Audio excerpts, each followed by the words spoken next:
3 жаштан кийин кеч. 2-бөлүм.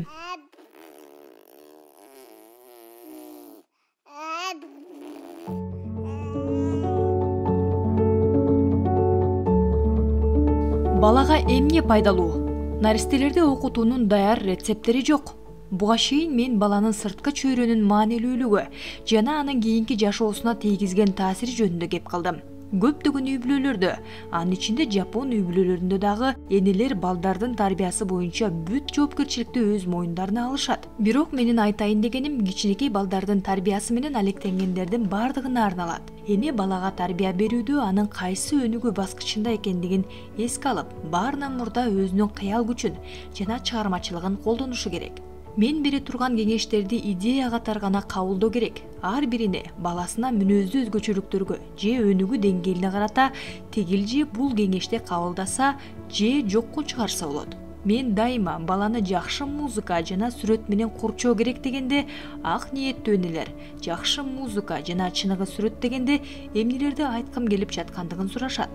Бетховенби же Моцартпы, Ван Гогпу же Пикассобу? Албетте, биз айрым учурларда адистер менен кеңешкенден кийин конкреттүү сунуштарды беребиз.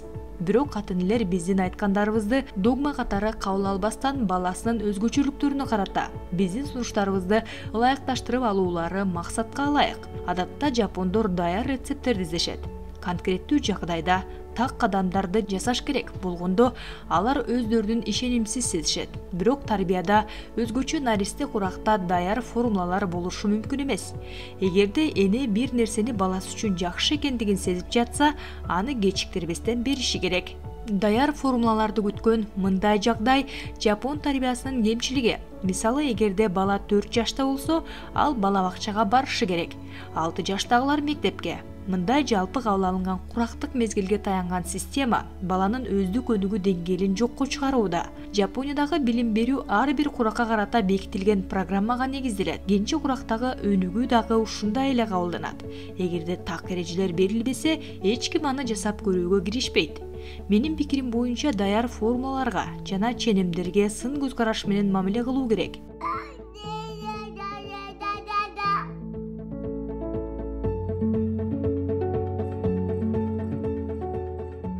Баланы көбүрөөк колго алыңыз.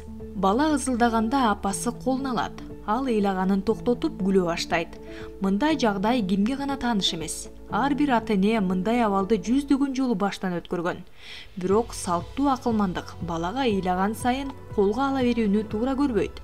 Анткени бала өз каалоосун ыйдын жардамы менен аткарганга көнүп калышы мүмкүн. Аны кандай алаксытпа колуңа алмайын соронбойт деп ата-энелерди коркутушат. Бул ушундайбы? Бул өз баласына ашыкча ыксыз эле үзүрүп түшө берүүгө карата эскертүү катары кабылданса, мен макул болушу мүмкүн. Бирок муну сөзмө-сөз түшүнүүгө таптакыр каршымын. Мен баланы мүмкүн болушунча көбүрөөк колго алуу керек деп эсептейм. Өзүн билдирүүнүн башка жолун билбеген наристе үчүн ыйлоо өзүнө көңүл бурдуруунун бирден бир каражаты болуп саналат. Ал ыйлап жатса, бул анын бир нерсени өтүнүп жаткандыгын түшүндүрөт. Анын өтүнүчүн жоопсуз калтыруу башынан баштап аны баарлашуудан куру калтыруу дегендикке жатат. Жүйөлүү маани эне менен баланын баарлашуусу, өзгөчө тактикалык баарлашуу анын акыл жактан өнүгүшү үчүн өтө маанилүү экендигин далилдөөдө. Бир аз күн мурун Жапон гезити маймылдар менен жүргүзүлгөн кызыктуу эксперимент жөнүндө кабарлады. Америкадагы Висконсин университетинин приматтарды изилдөө боюнча борборунун жетекчиси доктор Гарри Харлоу жаңы туулган маймылдын чыныгы энесин жасалма куурчактар менен алмаштырып коюп, кайсынысын тандай тургандыгына байкоо салган. Бир куурчак цилиндрдин формасында зымдан, экинчиси кеземеден жасалган. Ар бир эненин колунда шише толо сүт болгон. Эки жакка термеле алган. Маймылдын баласы жылуу, жумшак кеземеден жасалган энени тандап, анын кыймылдарына реакция кылган. Доктор Харлоу жаңы төрөлгөн адамдын баласы дагы жылуу, жумшак жана кыймылдуу нерсени издемек. Эне баласын колуна алгандагы мээрим баланы эмоционалдык абалы үчүн маанилүү болгондой эле сүт дагы анын физикалык саламаттыгы үчүн абдан маанилүү. Мен мүмкүн болушунча балдарды колго алууну колдойм. Анткени ар бир балада ата-энеси менен жетиштүү өлчөмдө тикеден тике байланыш болсун. Дал ушул фактор жардамын аябаган жакшы адамдын калыптанышына түрткү болоорун көрүп турам. Баланы койнуңузга алып жаткандан коркпоңуз. Баланы колго алуу адаты сыяктуу эле бала менен уктоо адаты дагы мурдагы муундардан мураска калган саркынды катары Жапонияда сындалып келген. Албетте, эгерде ата-энесинин бири баланын жанында жатмайын уктабаса, ыңгайсыздык жаратат. Бирок мындай учурда ата-энелер эмне кыларын билбей айлалары кеткен окуяны уккан эмесмин. Тескерисинче, баланын акыл жана физикалык жактан өнүгүүсүн эске ала турган болсок, чогуу уктоонун пайдасын дагы табууга болот. Мисалы, Керелдин кечке түйшүк басып, баласы менен баарлашууга убактысы жетпеген эне баласы уктаганча жанында жатуу мүмкүнчүлүгүнө ээ болот. Бул кыска убакыттын ичинде бала абдан тынч жана сезимтал болот. Сиз анын жанына жөн эле жатпастан же уктап калбастан ага ырдап бериңиз. Бул анын өнүгүшүнө оң таасирин тийгизет. Ошондой эле апасын эмес, Керелдин кечке үй бетин көрбөгөн атасына сунуштоого болот. Бул баласы менен баарлашуу мүмкүнчүлүк болуп саналат. Бизде Советтер Союзунда жүргүзүлгөн уктап жатканда окутуу методу жөнүндө көп эле жазышты. Адам жарым-жартылай уктап жаткан мезгилде магнитофонго жазылган маалыматтарды укса эстеп калат. Ал анын көмүскө сезимдеринде сакталып калат. Ойгонгондон кийин ал маалыматты жеңил эле алып чыгууга болот. Бул изилдөөлөр баланы жарым-жартылай уктоо абалында окутуу менен күтүлбөгөн натыйжаларга жетүүгө болорун көрсөтөт.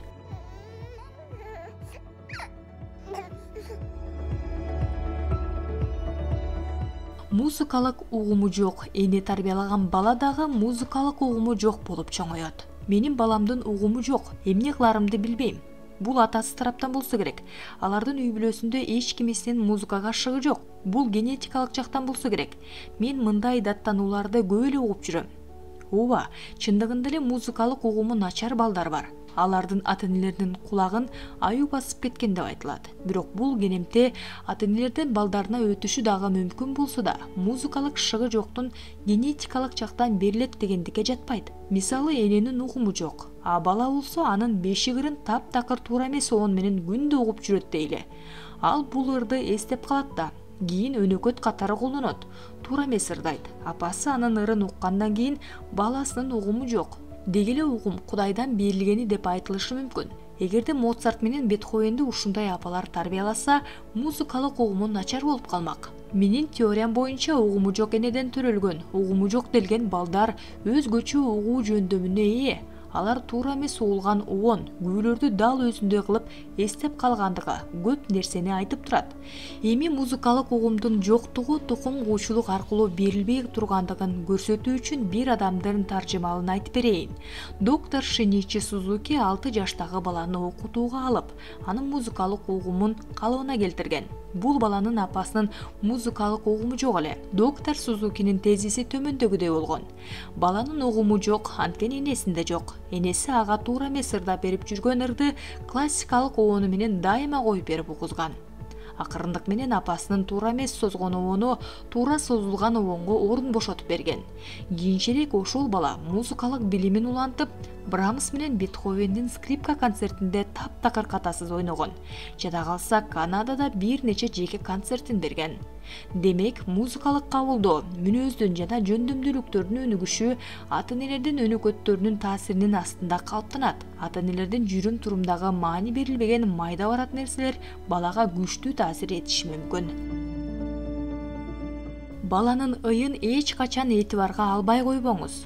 Америкада чыккан баланы тарбиялоодо революция деген китепте төмөндөгүдөй эксперимент жазылган. Вашингтондо негизинен негрлар отурукташкан жакын райондордогу үй бүлөлөргө жана балдар мекемелерине атайын даярдалган мугалимдер жиберилген. Алар 15 айлык 30 баланы окута турган болушкан. Жекшембиден башка күндөрү алар балдар менен 1 саат ойноп сүйлөшүп турушкан. Психолог доктор Эрл Шефер бул акция балдардын интеллектин ойготуу максатында жасалгандыгын, өзгөчө алардын сөз байлыгын өстүрүүдөгү таасирин белгилейт. Ушундай эле эксперимент 14 айлык балдар менен дагы жүргүзүлгөн. Бул балдарга 2 жаш 3 ай болгон мезгилде жүргүзүлгөн тесттердин жыйынтыгы алардын интеллектуалдык өнүгүү деңгээли, өзгөчө сөз байлыгы экспериментке катышпаган курдаштарына караганда алда канча жогору экендигин көрсөткөн. Демек, эртеден кечке дейре иш менен алек болгондуктан тарбияга таптакыр маани берилбеген үй бүлөлөрдү дагы балдардын интеллектин жогорулатууга болот. Ал эми ата-энелер өз балдарына көп көңүл буруп, алар менен ойногон үй бүлөлөрдө кандай ийгиликтерге жетүү мүмкүн экендигин элестете бериңиз. Болжол менен 2-3 айлык болгондо ымыркай күлүп, былдырап, айланада болуп жаткан нерселерди эсине түйө баштайт. Биз энесин адаттагы кыймыл-аракеттери, сөздөрү анын мээсине орноп жаткандыгын элес да калбайбыз. Андыктан бала менен көбүрөөк сүйлөшкөн энелер анын интеллектуалдык өнүгүүсүнө эң чоң таасир тийгизет. Мисалга көңүл буруңуз. Жаш жубайлар эркек бала төрөлгөндө бир бөлмөлүү квартирада жашашчу. Квартира ушунчалык кичине эле. Эне аргасыздан дайыма баласынын жанында жүрчү жана аны менен көбүрөөк сүйлөшчү. Кийинчерээк ал үй бүлө 3 бөлмөлүү квартирага чыгат. Келинчеги экинчи жолу көз жарып, бул жолу кыздуу болушат. Кызга энеси эң көп убактысын өткөргөн ашканадан алысыраак тынч бөлмөнү бөлүштүрөт. Улуу баласы Болжол менен 7-8 ай болгондо сөздөрдү айырмалап сүйлөп калат. Ал эми анын карындашы 10 айлык болгондо былдыраганды үйрөнөт. Андан тышкары дайыма жүзүнөн күлкү кетпеген агасына караганда токтоо, түнт болуп чоңоет. Балаңыз менен тилиңизди чайнап сүйлөшпөңүз. Мүмкүн бардык өлкөлөрдө адамдар балдары менен балдардын тилинде сүйлөшүшөт. Ошол эле мезгилде радио жана телепрограммалар кадимки чоңдордун тилинде жүрөт. 2 жаштагы бала адаттагы берүүнүн тилин кадыресе түшүнө алат. Албетте, бала жаңыдан сүйлөй баштаганда ал сөздөргө окшотуп бир нерсени былдырайт. Бул анын акылынын жетишпегендигинен эмес, тил мүчөлөрүнүн жакшы өнүкпөгөндүгүнө байланыштуу болушу мүмкүн. Анын артикулярдык аппараты жакшы калыптана элек. Сүйлөө каалоосунун артынан жетишпей жатат дегендик. Эгерде чоң кишилер балдар түшүнбөйт деп алар менен балдардын тилинде сүйлөшө баштаса, туура тил көндүмдөрү эч качан калыптанбайт. Андан тышкары, балдар тилди өздөштүрүүдө өзүнүн айткандарын эмес, чоңдордун айткандарына таянат. Эгер кааласаңыз, балаңыз менен таптакыр эле тилиңизди чайнап сүйлөшпөңүз. Бир канча айдан кийин ал чоңойгондо жалпы коомчулук катары кабылданган тилди түшүнүүгө туура келет. Бала бакчага барганда ал кичинекей эместигин, туура сүйлөө зарылдыгын айтса, ал үчүн ыңгайсыздык жаратышы мүмкүн. Бир француз айым кызын турмушка берип жатып, күйөө баласына митип айтыптыр. Менин кызымдын себи жок, бирок ал француз тилинде кынтыксыз сүйлөйт. Мындай сыймыктануу эң эле сонун нерсе. Ар бир бала өз эне тилин мыкты билүү мүмкүнчүлүгүнө ээ болушун каалайт элем.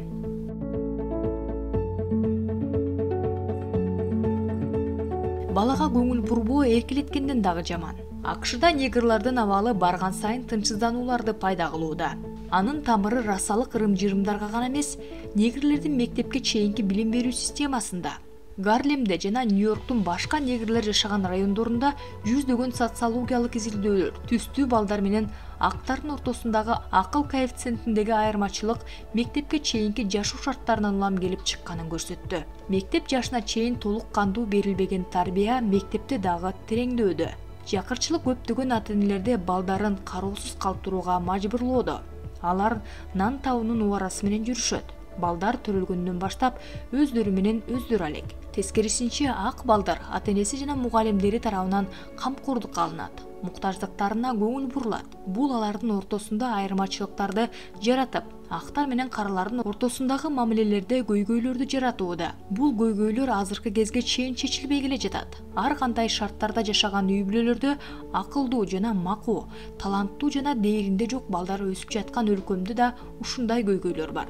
Менин оюмча мындай айырма үй бүлөнүн финансылык абалынан гана эмес, ата-энелердин балдарды тарбиялоого карата аркыл мамилесинен дагы келип чыгат. Modern Esprit журналына жарыяланган статистикалык маалыматтар боюнча, эгерде ата-энелер балдарын канчалык эркин тарбиялашса, ошончолук өзүнө ишенбеген балдар өсүп чыгат.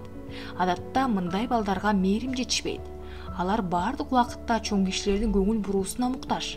Эркин тарбия дегенде баланы анда-санда кароону, бала өзү сураганда гана ага тамак берүүнү, оюнчуктардын көптүгүн, ошол эле убакытта балага талаптагыдай көңүл бурбоону, жалаягын алмаштырганды, убагында уктатканды унутуп калууну жана башканы түшүнөбүз. Балага ашыкча эле үзүлүп түшө берүү да, баланы ачуулуу жана уялчаак кылып койгон бир нече мисалды билсек да, ошого карабастан адатта мээрим менен чоңойгон бала бой жетип калганда коомго ылайыкташып кетет. Тең салмактуу жана мээримдүү болуп чоңоет. Азыркы дүйнөдө көптөгөн аялдар үй чарбасына, балдарды тарбиялаганга караганда өздөрүнүн жумушуна көбүрөөк арнашууда.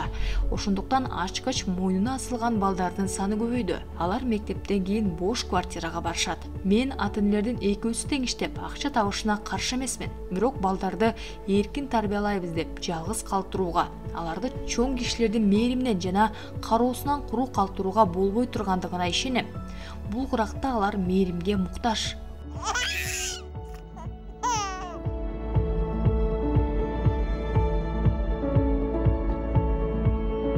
Чоң кишилер этибарга албаган нерселер кээде баланын үрөйүн учурат. Биз адатта балалык жашоодогу эң бактылуу мезгил аларда коркуу курчап турган чөйрөгө карата тынчсыздануу деген нерселерге орун жок деп ойлойбуз. Бирок чындыгында бөбөктүк мезгилде бардык убакыттарда эле бактылуу боло бербейбиз. Чоң кишилерде болгон сымал балдардын дагы корккон нерселери бар. Алардын себеби биз этибарга албаган нерселерде болушу мүмкүн. Кенже куракта өнүктүрүү деген журналдын 1961 жылы чыккан номер 41 санындагы Киото университетиндеги обсерваториянын директору Шотаро Миято мырзанын башынан өткөргөн окуя тууралуу макала бар. Менин атам буддисттердин ыры болгон Но деген ырды абдан жакшы көрчү экен. Анын достору биздикине тез-тез келип, чукурдашчу. Мени болсо коңшу бөлмөгө уктаганга жаткырып коюшчу. Менин эсимде калганы бул муңдуу, эзилген үндөрдөн абдан эле коркуп, катуу ыйлачмын. Бирок апам көбүнчө коноктордун ыңгайын ойлоп, мени тез уктатканга шашылчу. Азыркы күнгө чейин ушул узун сабак Будда ырын укканда көңүлүм бир жай болбой, үрөйүм учуп турат. Миямотонун ата-энеси чогуу ырдоо бир топ жашка чыгып калганына карабастан, баланын жан дүйнөсүндө ушундай өчпөс эс калтырат деп эч качан ойлобосо керек. Бала чактагы эс тутум мындай коркунучтуу үндөрдү гана эстеп калган эмес. Миямото мырза чоң апасы уктардын астында окуп берген жомокторду Айлуу Саната операларынын музыкаларын канааттануу менен эстейт. Миямото мырза эмне себептен Но ыры ушунчалык коркутту деген суроо туулат. Бул бизди ойлонууга түрткөн. Мүмкүн муңдуу музыканын кайрыгы гана эмес, жалгыздык, бөлмөнүн караңгылыгы дагы анын коркуусун пайда кылгандыр. Мындай учурларда эмне кылуу керектиги тууралуу рецепттерди берейин деген жокмун. Чоң кишилер эч маани бербеген майда барат нерселер баланын жан дүйнөсүндө терең из калтырышы мүмкүн экендигин гана айткым келип жатат. Ата-энелердин чатакташканын жаңы төрөлгөн бала сезет. Баланын ата-энеси тилдешип, урушуп, чатакташып жатканын баланын жүзүнөн карап, жеңил эле аныктоого болот. Анын жүзү көңүлсүз, беймаза. Сиз бул былжыраган нерсе. Жаңы төрөлгөн бала ата-энесинин ортосундагы мамилени ийне жибине чейин кабылдай албайт дешиңиз мүмкүн. Ал ар бир сырткы өзгөрүүлөргө жооп кайтарган сезимтал акылга ээ. Ар күнү ата-энесинин эч нерсеге арзыбаган уруш талашына күбө болгон бала кандай абалда болоорун ойлонуп көрүңүзчү. Албетте, ар бир кыжың-кужуңдун маанисин түшүнбөйт, бирок каардануу, тилдешүү анын сезимине, анын өзүнө сөзсүз таасирин тийгизет. Бири-бирине карата кастык жагдайда чоңойгон балдардын капалуу, чыңалган жүздөрүн көрсөңүз таң калбаңыз. Көз менен мурун балаңызга укум тукумунан өтөт. Ал эми анын жүзүнүн көрүнүшү үй бүлөдөгү байланышты билдирген күзгү болуп саналат. Өз ара мамилеси бузулган жана касташкан шартта өскөн балада бала бакчага бара турган мезгилге карата болочоктогу бактысыздыктан жана бузуулардын үрөөнү өсүп жатат. Өспүрүм курактагы балдардын укук бузууларын талдаган мезгилде алар негизинен өмүрүнүн алгачкы жылдарын ынтымагы жок үй бүлөлөрдө өткөргөндүгү белгилүү болууда. Доктор Шиничи Сузуки бир жолу мынтип айткан: үйүңүзгө барганда балдарыңызды астыңызга отургузуп, алардын жүзүн жакшылап карасаңыз, сиз өзүңүздүн жарыңыз менен болгон үй бүлөлүк байланышыңыздын тарыхын окуй аласыз. Мен бул сөздү эч качан унутпайм. Балаңызды кенже куракта өнүктүрүү үчүн өзгөчө бир нерсени жасоонун кереги жок. Башталыш үчүн эң мыкты нерсе эркек менен аялдын ортосундагы шайкеш мамилени камсыздоо жана үйдө жагымдуу психологиялык атмосфераны түзүү.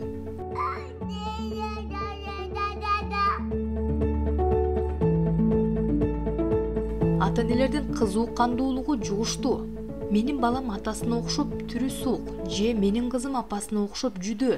Балдарына артыкчылыктар өзүнөн, ал эми кемчиликтер өмүрлүк жарынан өткөн деп эсептеп алышкан ата-энелер адатта ушинтип даттанышат. Менин китебимдин ушул барагына чейин окуган ата-энелер алардын балдарындагы жакшы жана терс сапаттар төрөлгөндөн берки тарбиянын натыйжасы экендигин түшүнүштү деп ойлойм. Кенже куракта өнүктүрүүнү баланы маалыматка сугаруу же кенже куракта окуганды жана жазганды үйрөтүү деп түшүнүшкөн учурлар көп эле кездешет. Мындан маанилүүсү ой жүгүртүү, баалоо, кабылдоо жөндөмдөрүн өнүктүрүү.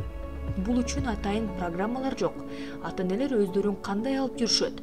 Алар эмне менен алектенишет? Сезимдери кандай? Бала менен кантип сүйлөшүшөт? Ушулардын бардыгы биригип келип, баланын инсандыгын калыптандырат. Бала сүйлөгөндү жактырбаган, үтүрөгөн адам тарабынан тарбияланса, дайыма кабак ачылбаган маанайда болот. Жүдөө адам тарбияласа жүдөө болот. Апасынын музыкалык угуму жок болсо, ырдап бербестен пластинка коюп угузса болот. Мүнөз, эмоция, сезимталдуулук сыяктуу нерселерди адам өзү этибарга албайт.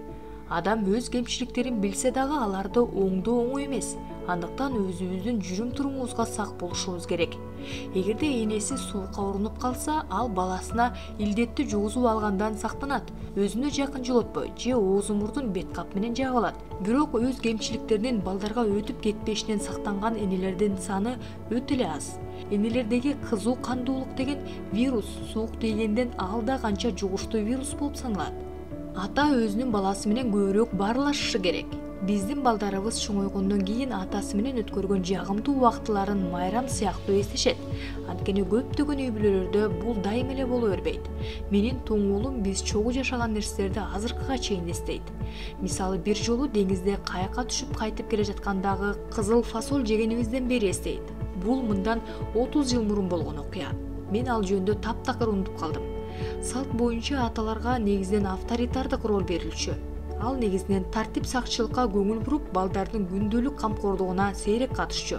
Эгер бала атасын сейрек көрсө, анда да кезектеги насаттардын үлүштөрүн алуу үчүн боло турган болсо, ал атасын бөлүк адам, өзгөчө кырдаалдарга чакырылган дарыгер сыяктуу кабылдачу. Өзүнө ишенбеген, таарынчак баланын атасына карата жылуу сезимдер болчу эмес. Бирок катаал ата тарбиялаган баладан гений өсүп жетилип, ал таанымал адам болушу мүмкүн. Бирок ал башка балдардын тилинен чыкпаган, өтүмсүз киши болушу ыктымал. Экинчи жагынан, эгер ата ичимдикке берилген, аялына орой мамиле кылып, тарбия менен таптакыр иши жок болсо, мындай үй бүлөдө бала бузулат. Ал тургай кылмышкер болушу дагы ыктымал. Мындай окуялар сейрек эмес. Балдарды тарбиялоодо жана окутууда башкы роль энелерге таандык. Бирок муну менен аталар баланы тарбиялоону толугу менен жубайларына тапшырып коюшу керек дегенден алысмын. Үйдөгү тарбиялоодо чыныгы дос жана аялдын жардамчысы болуу эркектин аткара турган жумуш эмеспи? Үйдөгү атмосферанын шайке шабалда болушу энелердин гана аракетинен болбойт. Бир канча күн мурун автобуста баратып, үй бүлөгө байкоо жүргүздүм. Атасы, апасы жана кызы. 3 жаштагы кичинекей кыз атасы экөө кызуу сүйлөшүп жатты. Алар экөө тең аңгеменин кызыгына батышты. Апасы алардын катарында эч нерсе укпагандай түр менен бир журналды окуп баратты. Атасы кызы менен жөн эле сүйлөшпөстөн, аны менен баарлашууга аракет кылып жатты. Апасы болсо аларга кийлешпегенге аракет кылды. Мен бул кыз мыкты аял болуп жетиле тургандыгын ойлондум. Чоң кишилер үчүн эч мааниси жоктой сезилген сүйлөшүү балдар үчүн эң жакшы канааттануу болуп саналат. Тарбия боюнча ишмердүүлүк эненин гана түйшүгүндө болуп, атасы анын өтүнүчү боюнча гана бул иштерге аралашкан үй бүлөлөрдө чыныгы мыкты адамды тарбиялоого болбойт. Эч кандай убакыттын тартыштыгы же жумуштан кийинки чарчап чалуугу аталардын балдары менен көбүрөөк баарлашуусуна тоскоол болбоого дейиш.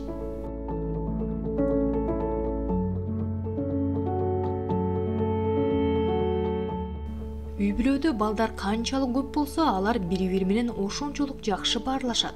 Азыркы Жапонияда жаш жубайлар ата-энесинен жана бир туугандарынан бөлөк жашаган салт бар. Ошол эле мезгилде бир үй бүлөдө 3төн ашык бала болбойт. Мен үйдүн жалгыз уулу элем. Ал убакта бул сейрек кездешчү. Эжелери, агалары бар досторума карап суктанчумун.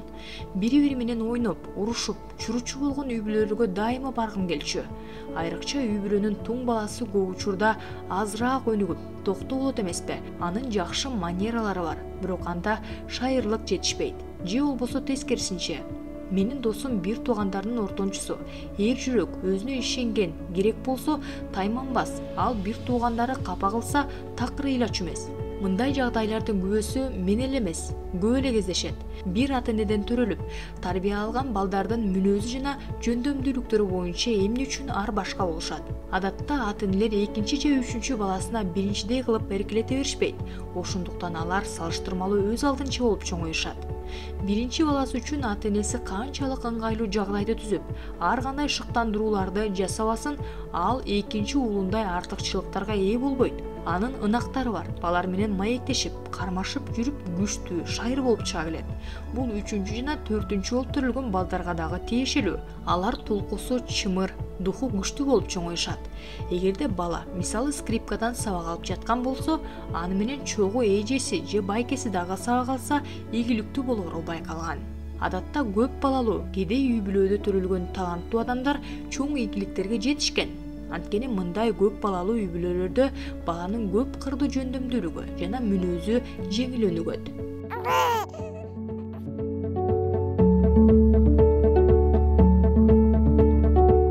Чоң атанын жана чоң апанын болушу баланын өнүгүшүнө жакшы шарт түзөт. Көпчүлүк учурда жаш жубайлар ата-энесинен, чоң ата чоң апасынан бөлөк жашаган мезгилде балдарын тарбиялоодон жана жаш үй бүлөнүн жашоосунан сыртта калат. Кандайдыр бир кийлигишүү, тоскоолдук катары кабылданат. Тилекке каршы бул азыркы коомдо типтүү жагдай. Кээде улгайган адамдар балдарды ушундай эркелетишет дейсиң, ата-энеси эмне кылаарын билбей калат. Өзгөчө мындай көз караш өздөрүн прогрессивдүү жана заманга шайкешпиз деген энелерге мүнөздүү. Чоң атасы менен чоң апасынын жанында балабызга туура тарбия бере албайбыз деген ойдон улам ата-энесинин үйүнөн көчүп чыгып, кичинекей бир бөлмөдө жашаган бир үй бүлөнү билем. Толук кандуу үй бүлө куруу үчүн сөзсүз ушундай кылуу керекпи? Балдарды тарбиялоо темасында бул чоң суроо. Албетте, Жапонияда кайнене келинге ыксыз эле кеңештерди бере берип тажаткан улуу баласына кумир сыяктуу мамиле кылып, башкаларга эч маани бербеген үй бүлөлөр дагы бар. Ушундай феодалдык калдыктар дагы бар. Ошол эле мезгилде бир канча муундун өкүлдөрү жашаган үй бүлөлөрдүн артыкчылыктары дагы бар. Улгайган адамдардан маданиятты, акылмандыкты сиңире алабыз. Ал эми муундардын ортосундагы өз ара байланыш кайсы убакытта болбосун, бай эмоционалдык тажрыйба берет. Баланы эркелетүү тенденциясы сүйүү, жомоктор, эскерүүлөр менен акталат. Ошондой эле баланын жашоосун байытып, шыктандыра турган башка каражаттар менен коштолот. Таанымал жапон окумуштуусу Сейчи Кая ага кенже урагында чоң атасы менен чоң апасы абдан таасир эткенин айтат. Айыл башчысы болгон чоң атасы ушунчалык катуу киши болуптур. Ал жөтөлүп койсо ыйлап жаткан бала дароо басылчу экен. Чоң атасы катуу, талапчыл, бирок акыйкат болуптур. Натыйжада доктор Кая духу күчтүү, тулкусу чымыр болуп өскөн. Ал эми анын өмүр бою жипи деген апасы тескерисинче өтө токтуу аялы болгон экен. Мүмкүн ал андан чыдамкайлыкка үйрөнгөндүр. Эгер чарбакты отоп жатса, бир да отоо чөп калмайын эс албай турган жайы бар болчу экен.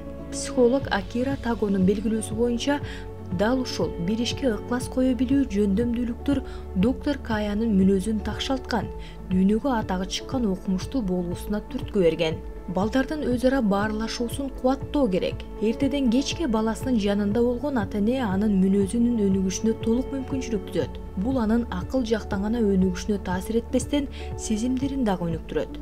Ошол эле мезгилде бала апасы менен гана эмес, атасы, ага эжелери же башка адамдар менен физикалык байланышта болсо дагы утушта болот. Бул анын акылын өстүрүп, атаандаштык сезимин, мамилечилдигин, биринчи болууга болгон каалоосун өнүктүрөт. Висконсин университетинин доктору Хари Харлоу маймылдардын балдарынын социалдык байланыштарын жана ал мамилелердин акыл жана социалдык жактан өнүгүүгө тийгизген таасирин иликтейт. Харлоу биринчи тажрыйбасында маймылдын балдарын туш тарабы жыгач менен бекитилген капаска камап, анын ичине шишеге коюлган сүттү гана калтырган. Изилдөөчү белгилүү бир убакытка чейин башкалардан бөлүнүп калган маймыл өзүн кандай алып жүрөөрүн көрүүнү көздөгөн. 3 айдан кийин аны маймылдардын тобуна кое бергенде ал алгач өзүн ыңгайсыз сезген. Бирок бир жума өткөндөн кийин өзүнүн туугандары менен ойной баштаган. Экинчи тажрыйбада маймылдын баласын өзүнчө бөлөк ал тай кармаган.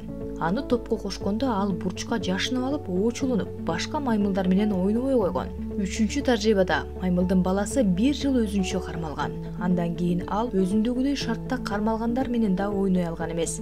Акырында буга чейин өзүнчө бөлүнүп кармалган бир канча маймылды капаска жайгаштырып, алардын жанына мурда кийин өзүнчө бөлүнбөй, маймылдардын арасында чоңойгон бирөөнү кошушкан. Ал жалгыздыктан нервтик чыңалууга тушуккан. Бул бөлүнүп кармалган маймылдардын акыл жактан өнүгүү коэффициенти кадимки шартта чоңойгондордон алда канча төмөн болгон. Бул изилдөөлөр жөнүндө окуганда мен аны адам баласына салыштырдым.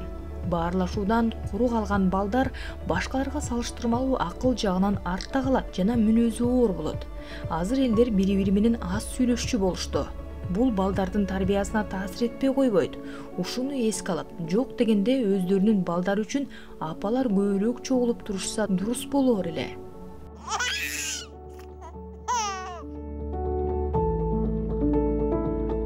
Чатактар баладагы баарлашуу көндүмдөрүн өнүктүрөт. Адам коомдун жемиши экендиги, ансыз жашай албай тургандыгы көп эле айтылат. Бирок экинчи жактан аны топтоо, жашоо инстинкти гана эмес, өзүнүн таанып билүү сезимин дагы башкарат. Демек ал коомдук менен жекеликтин ортосундагы шайкештикти табууга умтулушу зарыл. Эгерде баланс табылбаса, ал коомго ылайыкташып кете албайт. Бул шайкештикти табуу көпчүлүк учурда кенже куракта өнүктүрүүгө байланыштуу. Менин оюмча кенже куракта калыптанган ойлонуу стереотиптеринин негизинде гана шайкештикке жетүүгө болот. Ал өзүн өзү сыйлуу укугун жана коомго карата жоопкерчилик сезимин камтыйт. Мындай стереотипти бала менен баарлашуунун негизинде жаратууга болот. 2 жашка келип калган куракта балага өзү менен өзү ойноо кызыксыз болуп, алар башкалар менен ойной башташат. Ушул жерде ал топто кантип алака түзүү керектигин биринчи жолу үйрөнөт. Ал өзү билгендей болбой, көпчүлүктүн каалоосуна баш ийүүгө туура келген болсо, ыйлашы мүмкүн. Ал башкалар менен тынч ойноп жатканда да, чатакташып жатканда дагы жамаат менен жашаганды үйрөнөт. Чыр-чатактар маанилүү, анткени ал жеке демилгени өнүктүрөт. Балдардын арасындагы чатактарды 3 типке бөлүп карасак болот. Бала өзүнүн каршылашына үстөмдүк кылат, башкага жеңилет жана катылгандын катыгын берет. Ар бир куракка карата чатактардын түрү бар. Мисалы 2 жаштагы бала чатактын пассивдүү катышуучусу болот. Ал эми 3 жашка чыкканда чырдын чыгышынын себепчиси болушу мүмкүн. Бул анда өзүнүн мени калыптанып жаткандыгын түшүндүрөт. Балдардын ортосунда түшүнбөөчүлүктүн ар кандай себептери болушу мүмкүн.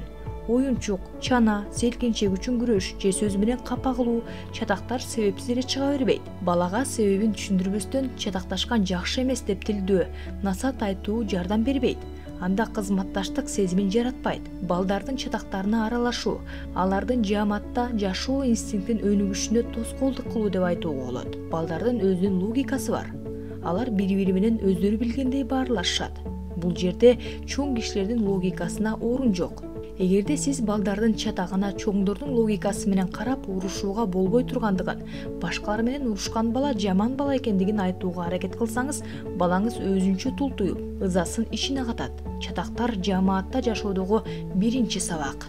2-3 жашында балада өздүк касиеттер өнүгөт. Ашыкча берилген министрлердин курчоосундагы акылсыз падыша. Бардык каалоолоруна ата-энесин багындырып алган, жаңы төрөлгөн баланы жана анын ата-энесин бирөө ушинтип сүрөттөгөн экен. Падыша канчалык акылсыз болбосун, азырынча абдан эле кичинекей. Дээрлик эрелден кечке уктайт.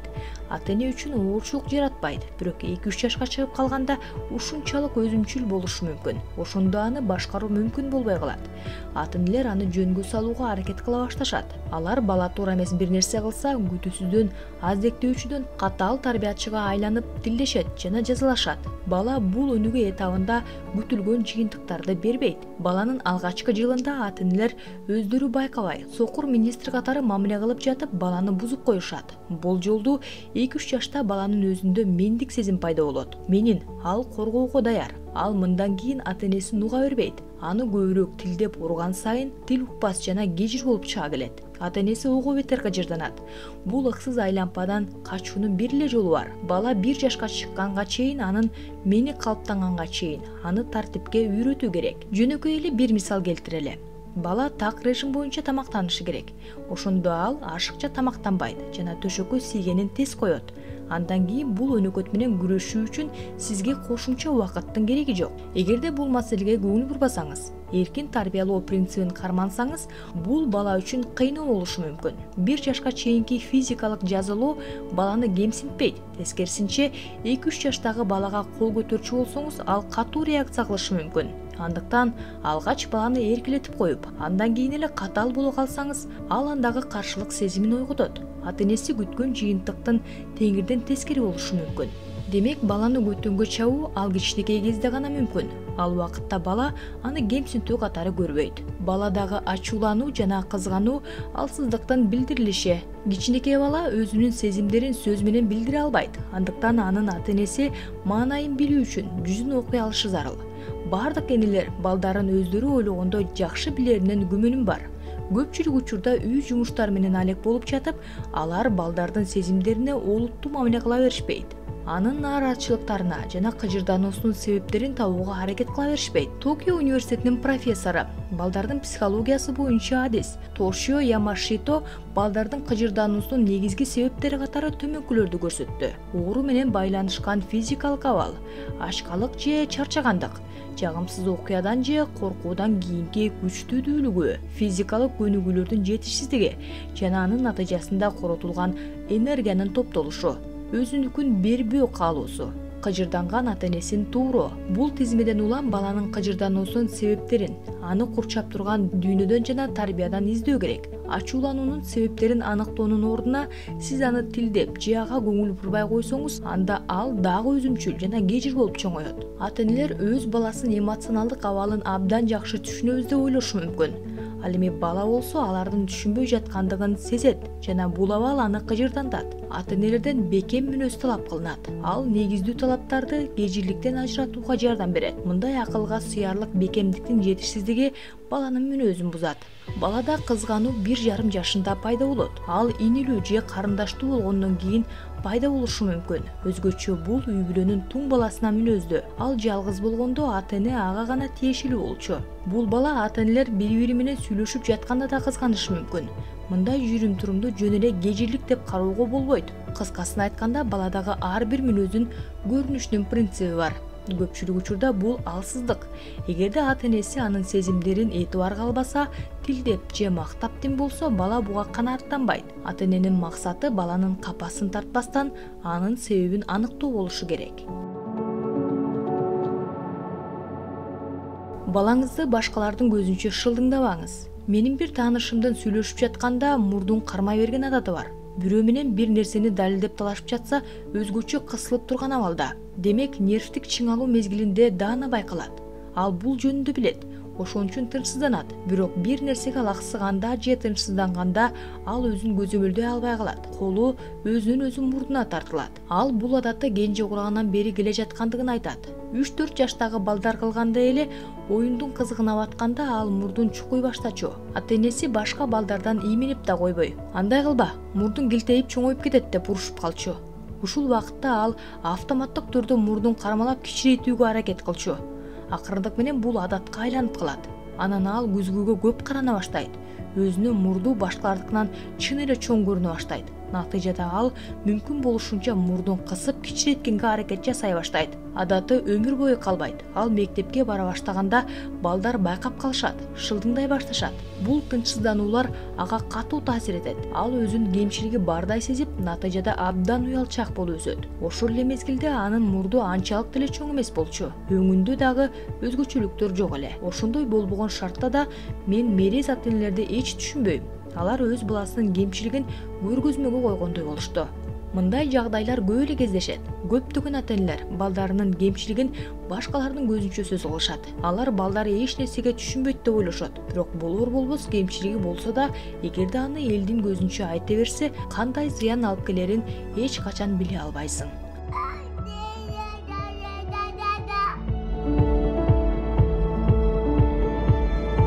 Баланы тилдегенден көрө мактагануу. Мактоо же жазалоо экөөнүн ичинен акыркысы таасирдүүрөөктөй, бирок такыр андай эмес. Жазалоо балада такыр тескери реакция жаратышы мүмкүн. Ачыктан ачык баш ийбөө. Анткени мактоону дагы жазалоону дагы өтө кылдат колдонуу зарыл. Дасторконго чири алып келаткан энени элестетсеңиз, энесинин бардык кыймыл аракетин туурагысы келген бала аны кайталагысы келет. Энеси болсо болбойт деп бакырып, ал төгүп алат деп коркконунан ага учуп жетет. Бул туура эмес. Ал чоңоюп калганда ошол эле энеси жардам бербейсиң деп баласын күнөөлөшү мүмкүн. Жада калса ал өзү үчүн азырынча татаал болгон нерсени жасагысы келип жатса да, сен чоңоюп калган турбайсыңбы деп аны мактап коюу керек. Анан ширени кичине бөксөртүп, стаканды алып баруусуна мүмкүнчүлүк түзүү керек. Мындай мамиле өтө маанилүү. Бир жолу Сузуки мага айылдагы музыкалык мектептен жолуктурган бир бала жөнүндө айтып берди. Бала эч үмүтсүз деп эсептелчү. Ал скрипкада абдан начар ойночу. Ага эч ким жардам бере алган эмес. Сен мага ойноп бересиңби деп суранып калат доктор Сузуки. Ал начар ойноп берет, бирок доктор баланы мактап коет. Сонун деп артынан минтип кошумчалайт. А мен мындай ойнойм. Кандай ойлойсуң? Сен ушундай ойной аласыңбы? Ойной алам дейт бала. Анан кайрадан скрипканы алып, болгон күчү менен ойнойт. Таң калыштуусу анын ойногону жакшыра түшөт. Көрсө акыркы мезгилде байкушту уруша беришиптир. Ал болсо колдоого, мактоого зар болуп жүрүптүр. Доктор Сузуки балдарды тилдебей мактаса, алар менен иштешүү кыйла эле жеңил болот деп эсептейт. Албетте, тилдей турган, мажбурлай турган жагдайлар дагы болуп калат. Ошол эле мезгилде же көндүмдөргө аракет кылуу керек. Эгерде бала сиз окуй элек жаңы гезитти тытып жатса, колунан гезитти жөн эле алып койбостон, же аны колго чаппастан ага эски гезитти берсеңиз болот. Антпей гезитти жөн эле колунан алып койсоңуз, сиз андагы ишмердүүлүккө болгон маанилүү импульсту токтоткон болосуз. Андан тышкары ага кызыктуу болуп жаткан буюмду алып салып, аны ишсиз калтырасыз. Эгерде сиз балага эч кандай альтернатива сунуштай албай жатсаңыз, эмне үчүн аны жасабоо керектигин түшүндүрүшүңүз абзел. Балким ал сиздин сөздөрүңүздү түшүнбөстүр, бирок сиздин үнүңүздөгү ишенимден улам сезип ага позитивдүү таасир этиши мүмкүн. Шыктандыруу жана тартипке умтулуу. Кызыгуу мыкты түрткү. 2-3 жаштагы балдарды ар күнү көбүнчө эркинен тышкары доктор Сузукиге скрипка сабагына жетелеп келишет. Алар айлана чөйрөгө кызыгуу менен карашат. Секиришет, коридордо ары бери чуркашат. Скрипкага кызыгып да коюшпайт. Эгерде ата-энелери аларды сабак окугун деп мажбурлай турган болушса, ыйлашат, ызы-чуу салышат. Балдар скрипканы жек көрүп калышат. Балдардын мындай күчтүү реакциясы ушул куракта алардын эч кандай зомбулукту жактырбаган өздүк менинин ойгонуп жаткандыгы менен түшүндүрүлөт. Андыктан доктор Сузуки балдар эмне кылгылары келсе, баарын кылууга уруксат берет. Скрипкага жакын жолотпойт. Кыска убакыттан кийин тынч алып, башка балдардын ойноп жатканына канааттануу менен байкоо жүргүзө баштайт. 2-3 айдан кийин балдар жолдоштору ойногон пьесанын баардыгын жакшы эстеп калат. Ушул жерден ал өзү ойноп көргүсү келе баштайт. Мугалим баланын чыдамы такыр кеткенге чейин күтөт. Ошондо гана ага биринчи сабагын берет. Бардык балдарда даярдык мезгили ар кандай. Эң узагы 6 ай. Сузукинин методунун башкы принциби кызыгууну ойготуу, а бул эң жакшы түрткү. Анын пикири боюнча мажбурлоо окутуунун эң начар ыкмасы. Эгерде балада скрипкага болгон кызыгуу пайда болсо, ал кыска убакыттын ичинде чоң ийгиликтерге жетишет. Кээде мугалимдердин күтүүлөрүнөн дагы ашып кетет. Окутуу предметтерине баланын кызыгуусун жандандыруу эң мыкты педагогикалык метод. Ошондуктан эгерде ата-энелер баланы бир нерсеге үйрөткүсү келсе, кызыгуу жаратуулары негизги милдет болуп саналат. Мисалы, баланы санаганга үйрөтүүнүн ордуна анын сандарга болгон кызыгуусун ойготуңуз. Аны жазууга үйрөтүүнүн ордуна жазуу процессине болгон кызыгуусун жандандырыңыз. Башка сөз менен айтканда, ата-энелердин милдети баланы окутууга даярдоо. Бул кызыгууну ойготуу үчүн негизги шартты түзүү маанилүү. Мисалы, балада сүрөт тартуу болгон каалоо пайда болсун десеңиз, анын айланасында карандаш жана кагаздар жетиштүү өлчөмдө болушу керек. Эгерде шарт түзүлбөгөн болсо, балада тигил же бул нерсеге болгон кызыгуу пайда болот деп күтүүнүн кажети жок. Музыкага же сүрөткө кайдыгер болгон чоң кишилер аларды сүйбөгөнүнүн негизги себеби кенже куракта мажбурлагандыктан же кызыгуунун пайда болушу үчүн тийиштүү шарттардын түзүлбөгөндүгүнөн улам болгондугун тастыкташат. Ыргактуу нерселердин баары балага жагат. Америкада англис тил сабагына байланышкан абдан популярдуу пластинка бар. Түлкү тууралуу ырдын тексти ушунчалык ритмикалык музыка менен коштолот. Керек болсо, мага окшогон чоң кишилер дагы бийлей башташат.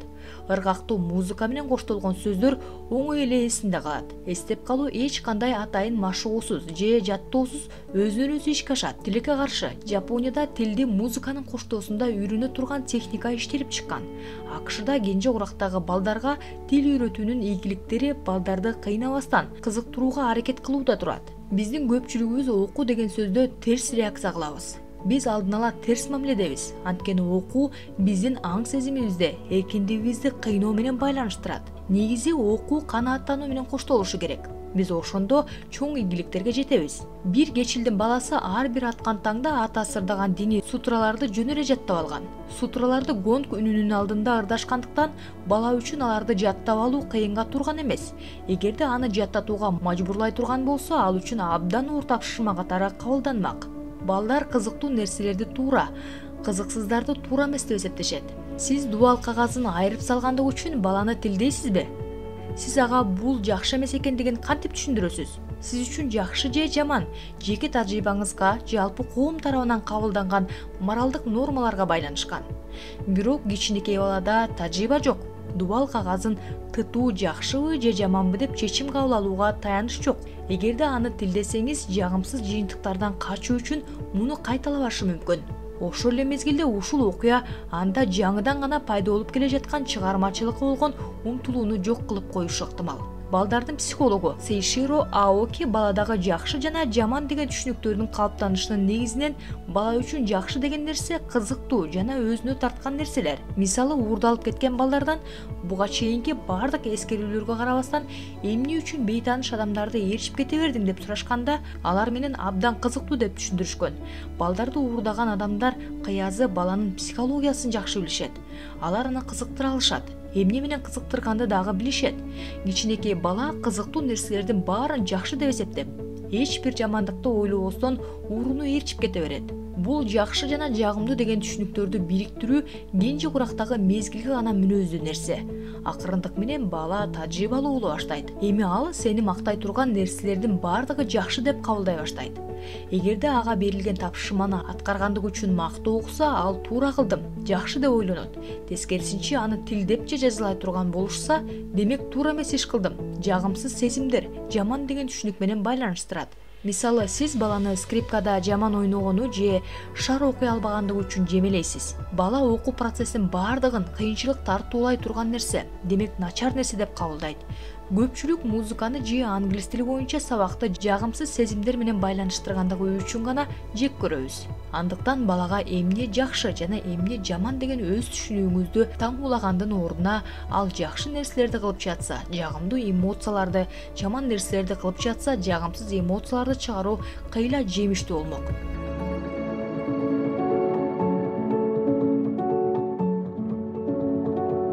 Балаңыздын жөндөмдүүлүгүнүн өнүгүшү сиздин мактоо жана жазылуу ыкмаларынын канчалык жетиштүү колдонгонуңузга жараша болот.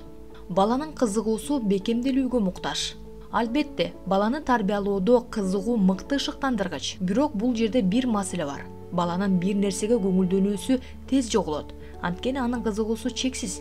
Эгерде аны жайына койсоңуз, анын көңүлү бир буюмдан экинчисине тез-тез секирип турат. Албетте, бул анын курагына мүнөздүү нерсе. Анын көңүл коюусун бир нерсеге күч менен кармоо аракети тескери натыйжа бериши мүмкүн.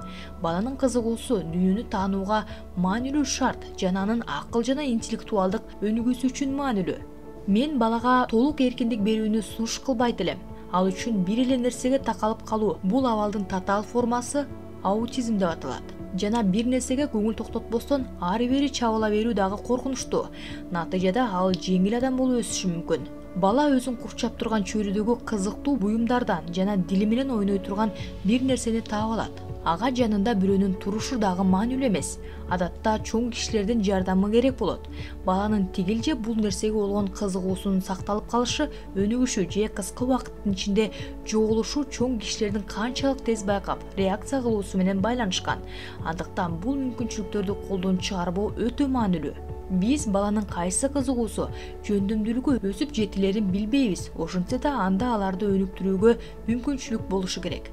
Кайталоо баланын кызыгуусун шыктандыруунун мыкты ыкмасы. Эгерде чоң кишини бир эле баянды күнү бою бир канча жолу угууга мажбурласак, ал өлгүдөй зеригет. Мен өзүм чыдамсыз адаммын. Ал тургай бир эле нерсени эки жолу уга албайм. Бирок бала кезинде ата-энемди бир эле жомокто кайра-кайра айтып бер деп кечке кыйнай берчүмүн. Уккандан эч тажачу эмесмин. баланын мээсинде калыптанып жаткан байланыштар үчүн кайталоо абдан маанилүү. Кайталоо баланын тажабагандыгы үчүн эле маанилүү эмес. Эң башкысы, бала бул куракта зеригүү дегенди билбейт. Бул баланын мээсинде туура схемалардын калыптанышы үчүн маанилүү. Ал анын кийинки интеллектуалдык жашоосун аныктайт. 3 айлык бала эгерде ага бир канча жолу ойноп берсе, татаал музыкалык чыгарманы эстеп кала алат. Баланын маалыматты сиңирүүдөгү жөндөмдүүлүктөрү абдан чоң. Бул убакытта кайталоо дагы бир маанилүү ролду аткарат. Ырларды жана жомокторду көп жолу кайталагандыктан эстеп калат. Бала бир окуяга же ырга маани берип, анын мазмуну тууралуу бүтпөгөн суроолорду бере баштайт. Өзү жактырып калган жомокту жаттап алат. Анын материалдарынын негизинде өзүнүн дүйнөгө болгон кызыгуусу белгилүү бир мезгилге чейин канааттандыра алат. Бир нерсеге кулак түрүү кызыгууну жаратат. Ал өз кезинде өсүп өнүгүүгө зарыл болгон эркти тарбиялайт. Ишмердүүлүккө болгон эрк өзүнөн өзү эле пайда болбойт. Эрк кызыгуу менен шыктандырылат. Ал өз кезегинде адамды андан ары өнүгүүгө түртөт. Бала жомокторду угат. Кийинчерээк ал картиналарга кызыга баштайт. Анан тамгаларга кызыгуусу артат. Акырындап окуганды үйрөнгүсү келет. Мен бир ата-энени билчү элем. Алар эртеден кечке иштегендиктен 1 жаш 2 айлык баласын интернатка беришет. Бала үйгө келгенде өнүгүүдөн артта калып жаткан. Бирок 4-5 жашка келгенде анын музыкага, өзгөчө скрипкага жана фортепиано сабактарына кызыгуусу абдан артат.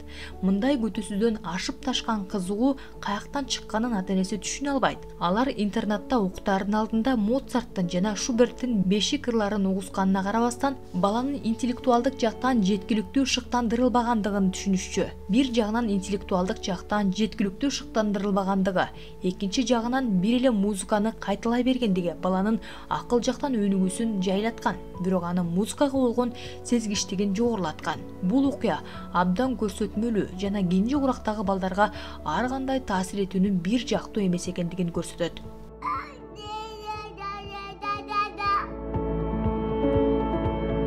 Балдардын кыялы жана фантазиясы чыгармачылык жөндөмдөрдү өнүктүрөт. Көптөгөн ата-энелер баласын чыгармачыл инсан кылып тарбиялагысы келет. Бирок бүгүнкү күндөгү чыгармачылык башатты тарбиялоо системасы кенже курактан баштап ойдогудай майнаптуу эмес. Чыгармачылык деген эмне? Так аныктама берүү кыйын. Жөнөкөй мааниде бул кыялдын эркин чабытташы. Курч туюм алар ачылыштарга жана ойлоп табууларга түрткү болот. Бул чыгармачылыктын жогорку деңгээлинде интеллект, эрудиция жана кыял жуурулушат. Чыгармачылык ийгиликтин тамыры субъективдүү, эмоционалдык кабылдоо жана кенже курактагы тажрыйбаларга барып такалаары күмөн жаратпайт. Башка сөз менен айтканда, чоң кишилер үчүн реалдуу жашоодон абдан эле алыстай сезилген балдардын фантазиясы чыгармачылыктын түйүлдүгү болуп саналат. Мисалы, сиз балага кайсы бир айбанатты белекке бердиңиз. Ал өзүн ошол жаныбар менен окшоштурат. Буга чейин уккан жомогунан же реалдуу тажрыйбанын негизинде ал жөнүндө бүтүн окуя ойлоп табат. Же мисалы кайсы бир сүрөт анын кыял чабыттоосун ушунчалык жандандырышы мүмкүн.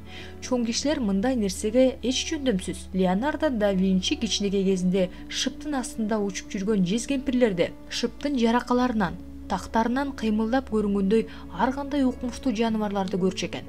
Чоң киши чайнектин сүрөтүн көрүп жатса, бала сүрөттөн оозун ачып турган балыкты көрүшү мүмкүн. Чоң киши болбогон нерселерди айтпачы, бул чайнек деп баланы жемелеши мүмкүн. Мындай жооп туура эмес. Эми гана ачылайын деп турган гүлдү жок кылуу менен барабар. Балдардын туюмун өнүктүрүңүз. Биз адамда 5 сезим бар экенин билебиз. Көрүү, угуу, жыт билүү, даам билүү жана сезүү. Бирок анын 6-чы сезими дагы бар. Бул туюм. 6-чы сезиминен улам көптөгөн аялдар, мисалы, күйөөсүнүн көзүнө чөп салганын катасыз билишет. Эгерде того терин айта турган болсок, туюм ар бир чоң ийгиликтин негизин түзөт. Бардык улуу ойлоп тапкычтар өздөрүнүн мол тажрыйбасына жана билимине карабастан туюмуна ишенишкен. Туюу 5 сезимдин бардыгынан ашып түшөт. Демек, эң байыркы фундаменталдуу сезим болуп саналат. Туюуну логикадан деп эсептешет. Ал эми жүйөлүү мааниде баш ийбеген туюмду айбандык инстинкт деп дагы аташат. Мен бала 3 жашка чейин айбанатка абдан жакын экендигин айттым. Анткени ал дагы эле логикалык ой жүгүртө албайт жана өзүнүн инстинктине таянат. Муну эсиңизден чыгарбастан, анын инстинктинин өнүгүшүн колдообуз зарыл. Жок дегенде логика жана акылдын далилдери менен басым жасабастан көндүмдөрдү үйрөтүшүбүз максатка ылайык. Андан тышкары, туюм береги 5 сезимдин жыйындысы болгондуктан, анын өнүгүшү бардык сезимдерди курчутат.